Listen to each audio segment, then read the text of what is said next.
Hello viewer, here I will create a new layer style. In this tutorial I will show you. First of all we will unlock it. So now go to the layer and pick up the layer style. It's a pattern overlay. So these are the patterns we can apply over it. Then we can scale up and less as well. Here I will use it hard light.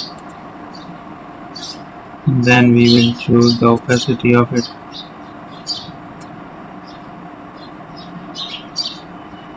So we can also use the color with different opacity.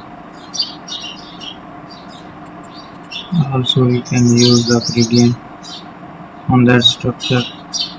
I will make it a new style here. Thank you for watching.